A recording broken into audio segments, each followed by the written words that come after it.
느헤미야서 8장 1절부터 12절 말씀을 중심으로 슬기로운 예배 생활 네 번째 시간 말씀 바르게 들으십시오 라는 제목으로 함께 은혜 나누겠습니다. 며칠 전 예배를 준비하면서 어느 영상을 봤어요. 어느 목사님이 우리의 예배에 대해서 설명을 했는데 제가 그것을 듣고 큰 은혜를 받아서 오늘 소개해 드리려고 합니다. 어느 재벌 총수가 우연히 알게 된 한 청년을 너무나 마음에 들어 했습니다. 이 회장님은 그 청년이 지금 사업을 준비하며 힘들어하는 것을 알고 있었고 그래서 그 청년을 도와주려고 마음을 먹었습니다. 재벌 총수답게 한 100억쯤 그 청년에게 투자를 하려고 생각하고 준비를 했습니다. 그리고 어느 날 그 청년에게 보자고 약속을 잡았습니다. 물론 왜 보자는지는 미리 말하지는 않았습니다. 그런데 약속한 당일에 회장님이 먼저 나가서 기다리고 있는데 이 청년은 약속 시간이 한참이나 지나서 나타났습니다. 슬리퍼를 끌고 집에서 입던 추리닝 차림에 나온 겁니다. 그리고 회장님과 만나서 대화를 하는데도 이 청년은 대화에 집중하지 않고 휴대폰만 들여다보며 만지작거리고 있습니다. 그러다가 뭔가 분위기가 좀 쎄해진 것을 느꼈던지 이 청년이 회장님한테 물었습니다. 그런데 회장님, 저를 왜 보자고 하셨어요? 그때 회장님이 말했습니다. 별일 아닐세. 그냥 점심이나 함께 할까 해서. 그날 회장님은 점심만 먹고 그 청년을 그냥 돌려보냈습니다. 청년은 돌아가면서 이렇게 말했습니다. 아유, 회장님 참 싱거우시네. 오늘 괜히 시간만 버렸네. 여러분, 이 청년은 그날 100억을 놓친 겁니다. 이것이 오늘날 우리가 드리는 예배입니다. 하나님은 우리가 생각하는 것보다 훨씬 더 크고 놀라운 일을 예배하는 우리를 위해서 준비하십니다. 그리고 우리를 예배의 자리로 부르셨습니다. 그런데 우리가 준비가 안 되어 있습니다. 만약 우리의 예배가 영과 진리로 하는 정말 하나님이 기뻐하시는 산 예배가 된다면, 우리의 지난 예배가 그런 예배였다면 지금 우리의 삶은 지금보다 훨씬 더 풍성하고 아름다웠을 것입니다. 예배가 그렇게 중요하고 중대한 일인 것입니다. 오늘은 설혜생 네 번째 시간으로 말씀 바르게 들으십시오 라는 제목으로 은혜 나눕니다. 우리 예배의 여러 요소들 중에 가장 핵심적이고 중요한 것이 바로 말씀 선포, 설교입니다.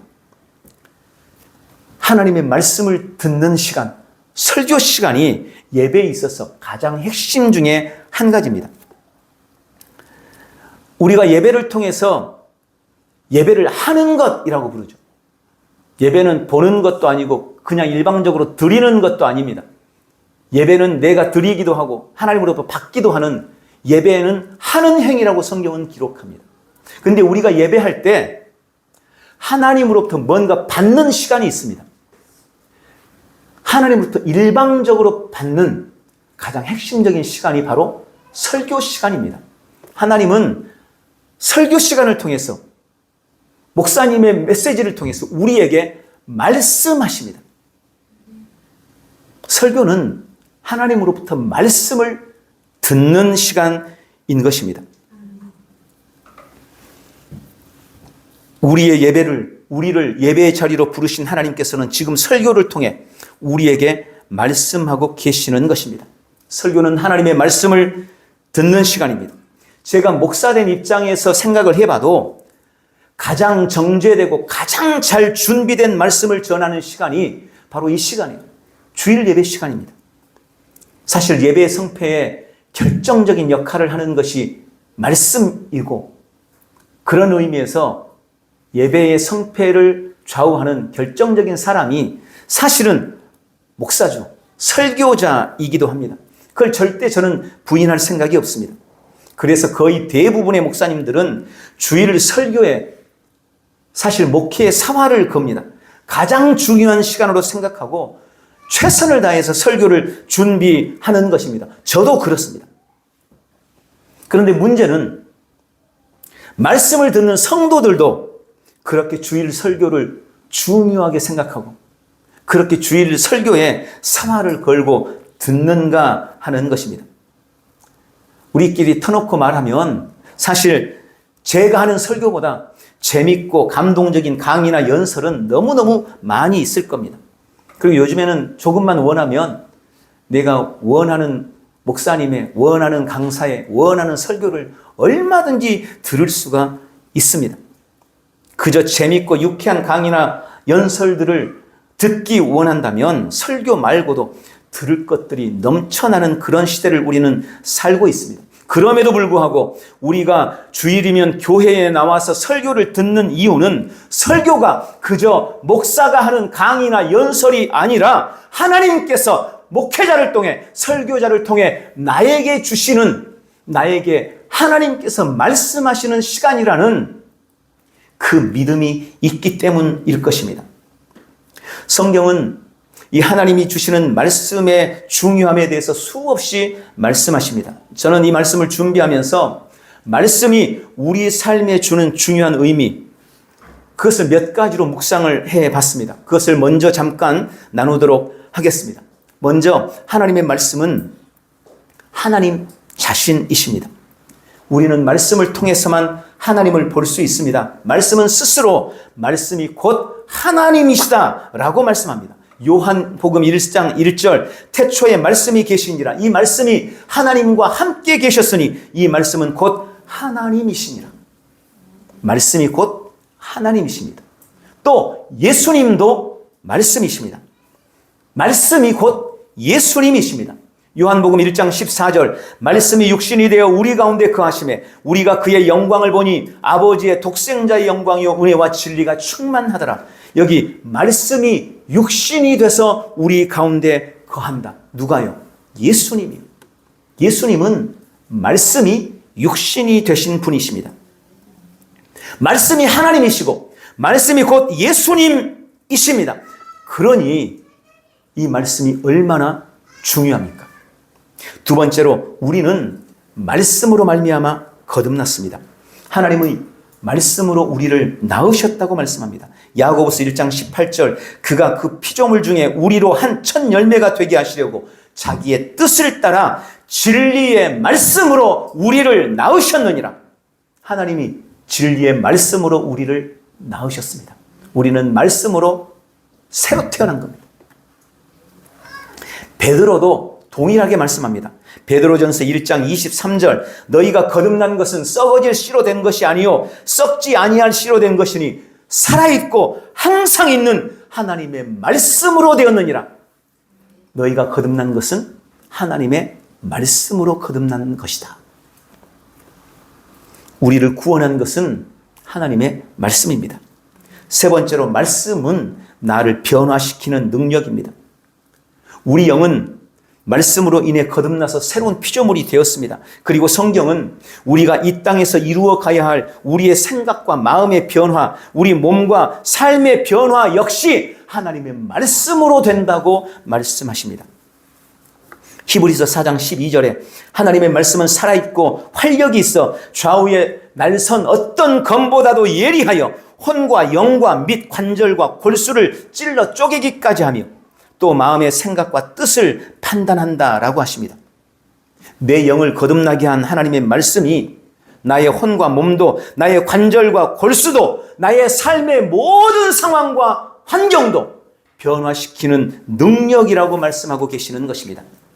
네 번째로 말씀은 성공과 형통을 줍니다.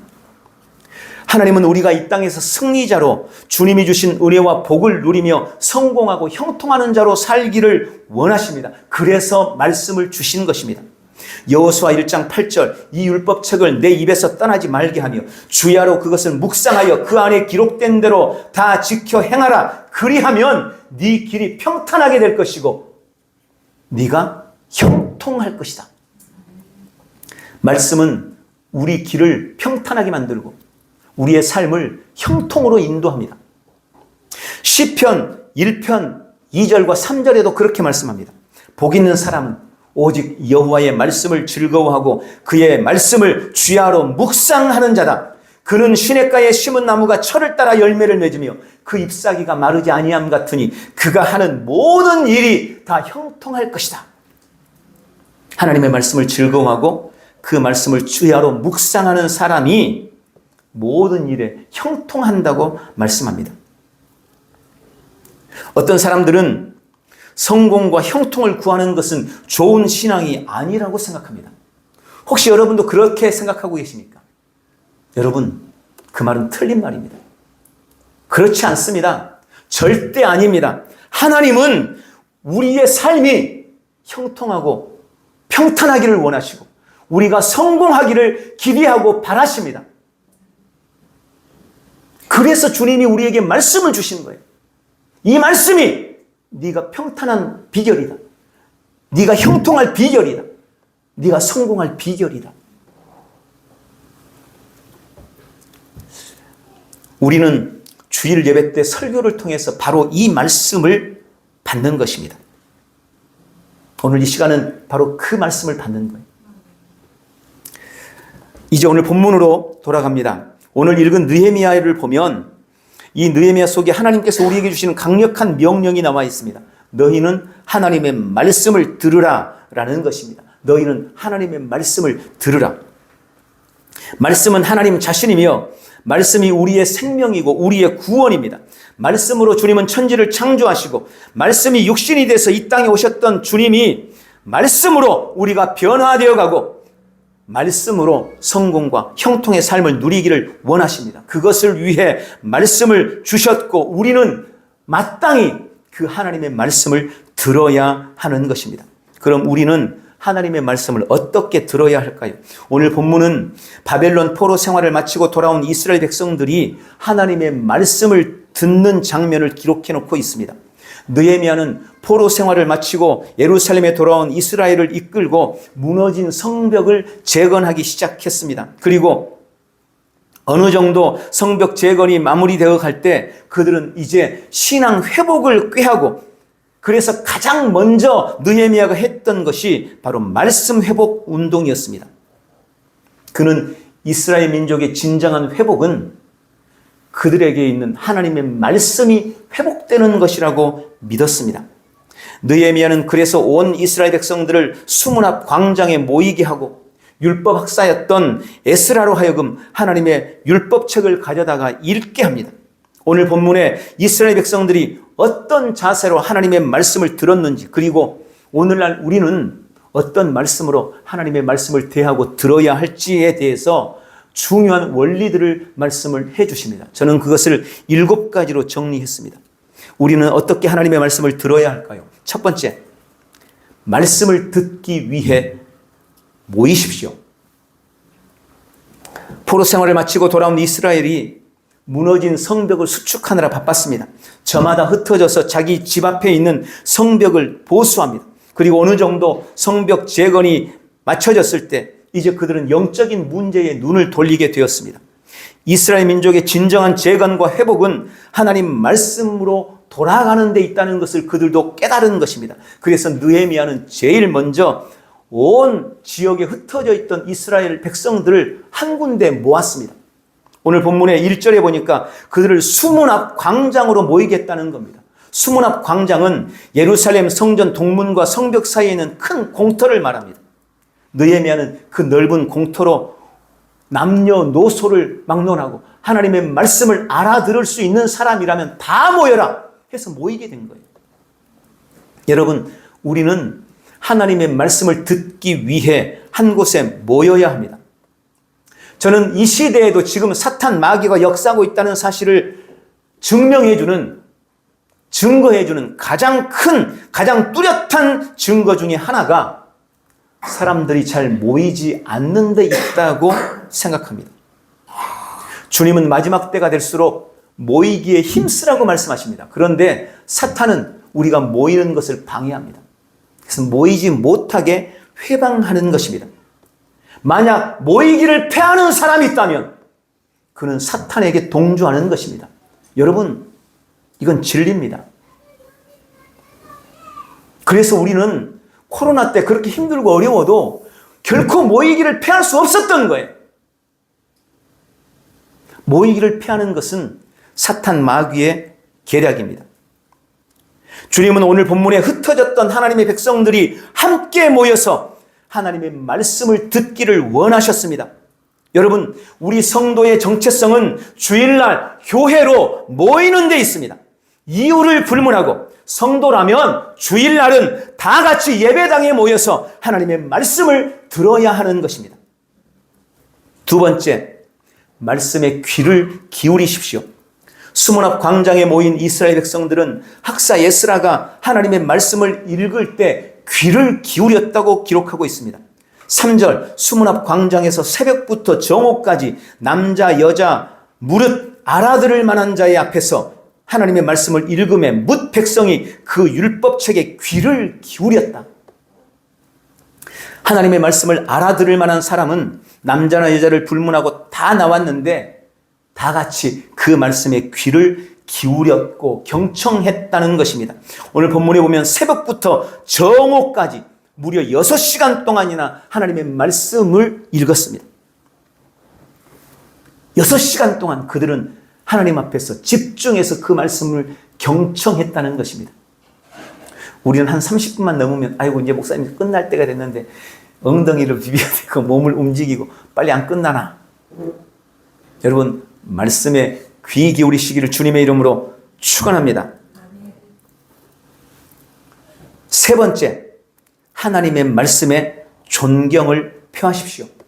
5절에 학사 에스라가 모든 백성 위에 서서 저희 목전에 책을 펴니 책을 펼 때에 모든 백성이 일어서니라. 에스라는 임시로 만들어 놓은 높은 단 위에 올라갔습니다. 왜 단 위에 올라갔을까요?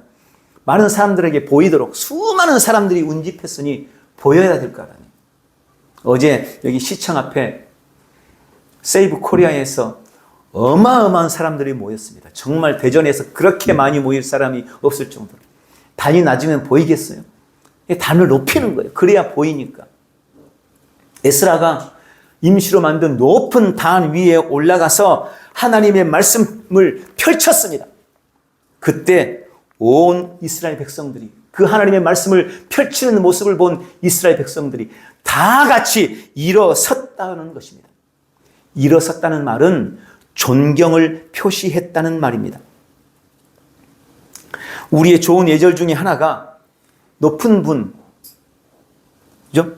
존귀한 사람이 오면 자리에서 일어나는 거예요.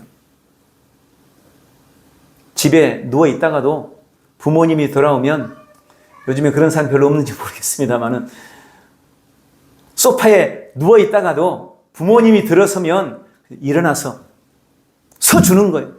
여러분, 그게 존경의 표시입니다. 하나님의 말씀을 읽기 위해 하나님의 말씀을 펼칠 때 온 이스라엘 백성들이 그 말씀 앞에 일어섰던 것입니다. 실제로 어떤 교회는 주일 대예배 때 말씀을 전할 때 다 같이 일어선다 그래요. 목사님은 말씀을 일어서서 전하는데 성도들도 일어서서 그렇게까지는 못하더라도 말씀을 읽을 때는 다 같이 일어나서 읽으면 어떨까 이런 생각은 해봅니다. 물론 요즘에는 이제 프린트 앞에 이게 모니터를 봐야 되는데 앞에 일어서 있으면 잘 안 보이니까 또 그런 것도 있겠지만 어쨌든 우리는 하나님의 말씀을 들을 때 이런 태도, 이런 자세를 가지고 하나님의 말씀을 들어야 한다는 말입니다. 하나님의 말씀을 들을 때는 두렵고 떨리는 마음으로 겸손과 존중의 마음을 가지고 말씀에 경청해야 하는 것입니다. 네 번째, 말씀에 아멘하여 응답하십시오. 6절에 에스라가 광대하신 하나님 여호와를 송축하며 모든 백성이 손을 들고 아멘 아멘 응답하고 몸을 굽혀 얼굴을 땅에 대고 여호와께 경배하니라. 아멘 한 번만 한 것도 아니고 아멘 아멘 했다는 거예요. 제가 말씀에 실제 아침에 보낼 때마다 아멘 아멘 2번 써요. 일부러 그러는 거예요. 아멘 아멘. 지난주에도 말씀을 드린 것처럼 아멘이라는 말씀은 그 말에 동의합니다. 신약에는 이 아멘이 진실로라는 단어로 번역했어요. 진정으로, 진실로 그렇습니다. 진실로 저는 그 말씀에 동의하고 그 말씀을 시인하고 고백합니다. 라는 고백이에요. 아멘, 아멘. 고린도후서 1장 20절에 하나님의 약속은 얼마든지 그리스도 안에서 예가 되니 그런즉 그로 말미암아 우리가 아멘하여 하나님께 영광을 돌리게 되느니라. 하나님의 말씀은 어떤 말씀이라도 그리고 어떤 상황에서라도 언제나 예만 된다는 것입니다. 그러므로 우리는 하나님의 말씀이 선포될 때 아멘함으로 그 말씀을 받아야 하는 것입니다. 아멘. 다섯 번째, 말씀에 민감하게 반응하십시오. 9절에 보니까 백성이 율법의 말씀을 듣고 다 우는지라 라고 기록합니다. 이스라엘 백성들이 하나님의 말씀을 듣자 그들은 눈물을 펑펑 흘렸습니다. 아마 수많은 감정이 들었을 겁니다. 70년 동안 노예 생활을 했어요. 그러다가 70년 만에 돌아온 겁니다. 그동안은 집 짓고 성벽을 쌓느라 바빴어요. 그런데 지금 그렇게 사모하고 간절히 소망하던 하나님의 말씀이 펴졌고 그 말씀이 지금 선포되고 있는 겁니다. 그 말씀을 들으면서 그들의 심령이 뜨거워진 겁니다. 그래서 눈물을 펑펑 흘렸다고 성경은 말씀하고 있습니다. 우리가 하나님의 말씀을 들을 때 눈물을 흘릴 수 있다면 그보다 더 큰 축복이 어디 있겠습니까? 주님의 말씀을 통해 주신 감동에 민감하게 반응하십시오. 주님이 회개하라면 회개하고 용서하라면 용서하십시오. 말씀 앞에 순종함으로 반응하시기를 주님의 이름으로 축원합니다. 여섯 번째, 말씀으로 인해 기뻐하십시오. 주님의 말씀을 통해 우리에게 주시려는 최종적인 은혜는 기쁨이라고 저는 믿습니다. 지금은 비록 환경과 상황 때문에 울고 있어도 말씀을 통해서 웃게 되기를 우리 주님은 원하시는 것입니다. 본문에 이스라엘이 회개하며 슬픔에 젖어 있을 때 지도자들은 그들을 위로하며 말합니다. 오늘은 주님의 날이니 슬퍼하지 말자. 오늘은 주님을 즐거워하자. 오늘 우리 주님이 주시는 기쁨을 누리자. 그래서 10절에 이날은 우리 주의 성일이니 근심하지 말라. 여호와를 기뻐하는 것이 너희의 힘이니라. 우리의 삶에 갖가지 문제들이 있을 수 있습니다. 우리는 삶의 갖가지 힘듦과 고통과 아픔을 가지고 슬픔을 가지고 이 자리에 나올 수 있습니다. 그러나 주님 앞에 나오면 우리는 그 모든 근심과 슬픔을 내려놓고 주님이 주신 기쁨으로 기뻐해야 합니다. 주님을 기뻐하는 것이 우리의 힘이기 때문에 그렇습니다. 예배로 인한 기쁨, 말씀으로 인한 기쁨, 주일로 인한 기쁨이 넘치시기를 주님의 이름으로 축원합니다. 그리고 그 기쁨이 여러분의 인생에 승리를 주는 힘이 될 것입니다. 마지막으로 일곱 번째로 말씀으로 삶을 변화시켜 나가십시오. 설교자들이 목사들이 말씀을 전하면서 거는 가장 큰 기대와 목표는 성도들의 삶이 변화되는 것입니다. 그리고 하나님은 더욱 그렇습니다. 아무리 좋은 말씀을 듣고 울고 웃으며 감동을 받아도 삶에 어떤 변화도 일으키지 못한다면 그것은 의미가 없는 것입니다. 그래서 말씀을 들을 때 삶의 변화를 위해서 기도하고 기대하면서 말씀을 들어야 하는 것입니다. 결단과 결심이 우리에게 반드시 있어야 합니다. 오늘 10절에 보면 예비치 못한 자에게는 너희가 나누어 주라 라고 말씀합니다. 그리고 12절에 그들이 먹고 마시며 나누어 주고 크게 즐거워했다라고 기록되어 있습니다. 그들이 말씀에 순종했다는 의미입니다. 여러분, 사소하고 작은 일이라 할지라도 하나님의 말씀 앞에 순종하고 실천하려는 그런 노력과 태도가 중요한 것입니다. 내가 그것에 얼마나 큰 성과를 내느냐, 이게 중요한 게 아니에요. 내가 말씀 앞에 순종하려고 하느냐, 순종하느냐, 그렇지 않느냐, 이게 문제인 겁니다. 우리는 종종 너무 쉽게 예단을 해요. 내가 그렇게 해봤자 별 소용이 없을 거야. 그래서는 안 됩니다. 그냥 말씀이 말하기 때문에 나는 그 말씀에 순종하는 것입니다. 그 그런 결단이 우리가 말씀을 들을 때 늘 있어야 합니다. 말씀의 능력은 듣고 믿고 그리고 행할 때 나타납니다. 현대 기독교의 가장 큰 위기에 대해서 말씀의 위기요 강단의 위기다라는 말이 있습니다. 그 말의 의미는 설교자가 없기 때문이 아닙니다. 그 말씀을 전할 강단이 없기 때문도 아닙니다. 그 말씀은 바른 메시지를 전하는 사람이 없기 때문도 아닐 것입니다. 말씀의 위기는, 강단의 위기는 말씀을 듣기만 하고 행하지 않는 위기입니다. 듣는 건 정말 많이 들어요. 원하는 대로 내가 골라서 들어요. 그런데 행하지 않아요. 이게 진짜 위기라는 것입니다. 저는 오늘 설교를 준비하며, 아니 매번 설교를 준비할 때마다 이렇게 기도합니다. 주님, 오늘 제 입이 통로가 돼서 생명과 진리만 선포되게 하옵소서. 오늘 말씀이 전해질 때 주님의 뜻만 전해지게 해 주옵소서. 말씀을 듣는 성도들의 영이 강력하게 기능하고 활성화되고 우리 성도들의 마음이 뜨거워지고 삶의 변화가 있게 해 주옵소서. 설교 시간 30분이 기적의 시간이 되게 하시고 치유의 시간이 되게 해 주십시오. 여러분, 저는 늘 그런 식의 기도를 해요.